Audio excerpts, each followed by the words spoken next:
በሰው በተሞላ ዓለም ውስጥ በውስጣዊ ባዶነት ተውጠን እናውቅ ይሆን?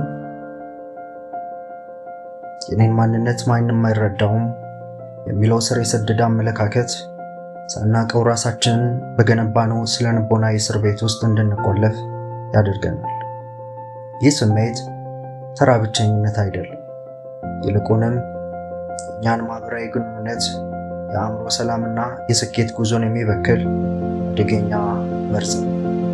በዚህ ቪዲዮ ይህን አጥፊ አስተሳሰብ በጥልቀት በመመርመር ውስጥ የሚበላንን ዝገት የምናስወግድበትን ሳይንሳዊና ተግባራዊ መፍትሄዎችን እንመለከታለን። ይህ አስተሳሰብ ያስከትልብን ጉዳቶች ብዙ ናቸው።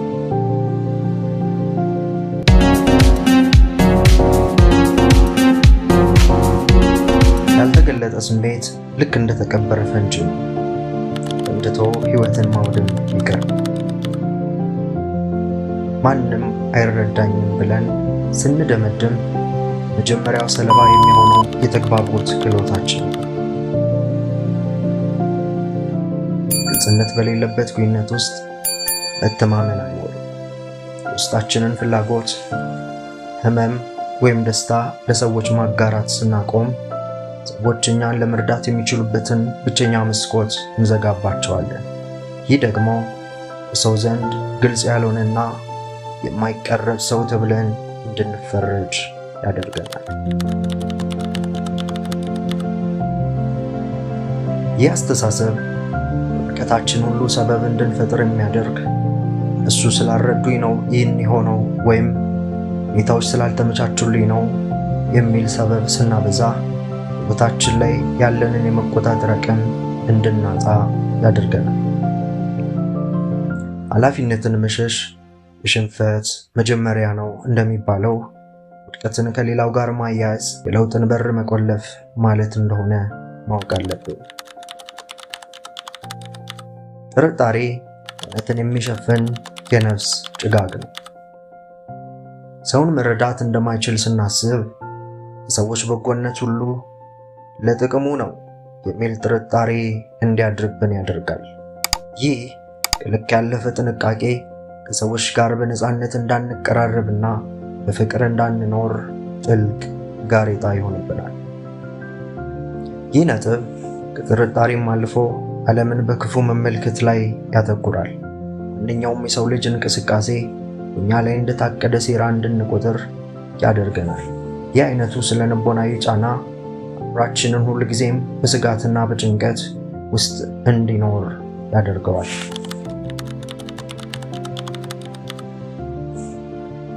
ምስጋና የሌለው ልብ ውሃ እንደማይዝ በረሃ ነው።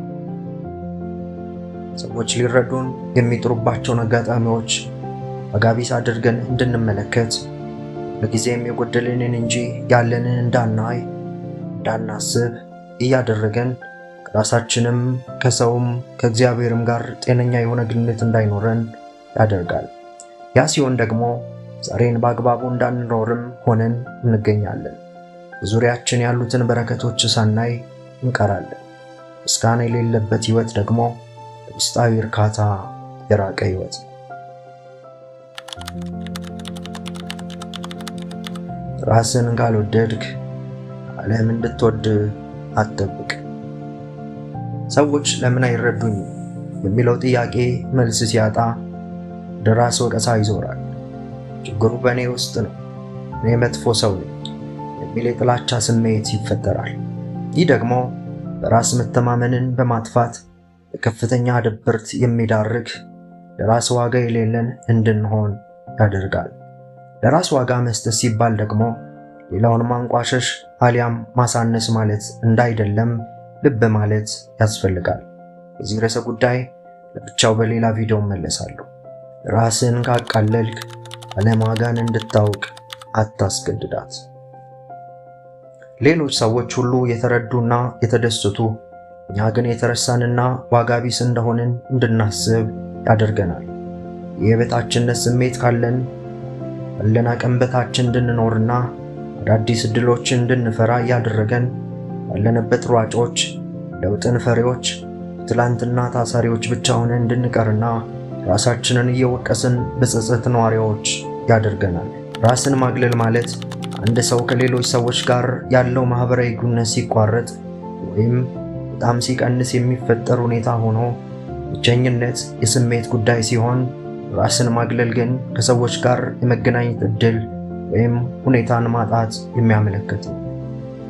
በአግባቡ መፍትሄ ካልተሰጠው ደግሞ ለአእምሮ ጤና ማለትም ለድብርት፣ ዲፕሬሽን፣ ለከፍተኛ ጭንቀት እንዲሁም ደግሞ ለአካል ጤና ማለትም የልብ ህመም፣ የእንቅልፍ ማጣት እና የሰውነት በሽታ የመከላከል አቅም መቀነስን ሊያስከትል የሚችል አደገኛ ነገር ነው። ብዙ ለዚህ ርዕሰ ጉዳይ የምንሰጠው አንድ የተሳሳተ ምላሽ አለ። ሰዎች ካልረዱኝ ከነርሱ ጋር ምን አደርጋለሁ የሚል። ያ ደግሞ ራሳችን ከማህበረሰቡ እንድናገል መረገፋችንና የነበረውን ጉዳት የሚያባብስ ከመፍትሄውም የሚያርቅ የተሳሳተ ብሂል።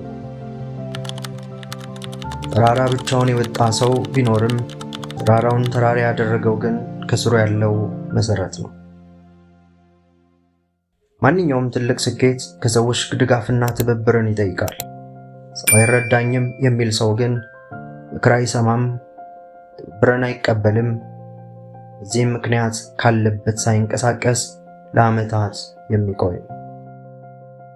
የአመለካከት ለውጥ። ሰው አይረዳኝም የሚለው ሐሳብ ሰዎች እንዲረዱኝ ልሰጣለሁ በሚል መተካት። ሁለተኛ፣ ግልጽነትን መለማመድ። ስሜታችንን በበሰለ መንገድ መግለጽ። መጽሐፍ ቅዱስ እውነትን ተነጋገሩ እንደሚለው ውስጣችንን ለታመነ ሰው ማጋራት የመጀመሪያ ፈውስ። ሶስተኛ፣ ራስን መርዳት። ራሳችን በሚገባ መረዳትና መርዳት አለብን። ራሳችንን ስንረዳ ሌላውን እንዲረዳን መርዳት ይችላል። ሰልፍ አንደርስታንዲንግ። ሰዎች እንዲረዱን ከመፈለጋችን በፊት ዛሬ አንድ እርምጃ እንውሰድ። ማንም አይረዳኝም የሚለውን ድምፅ አጥፍተን እኔ ሰውን እረዳለሁ በሚል እንተካው። ዛሬ ለምትቀርቡት አንድ ሰው በቅንነት ራሳችሁን ግለጹ። በመጨረሻም ቪዲዮ ጠቃሚ ሆኖ ካገኛችሁ ብዙዎች እንዲደርስ ላይክ እና ሼር እንድታደርጉ በአክብሮት ጠይቃችኋለሁ። በቀጣይ ቪዲዮ እስክንገናኝ ቻው።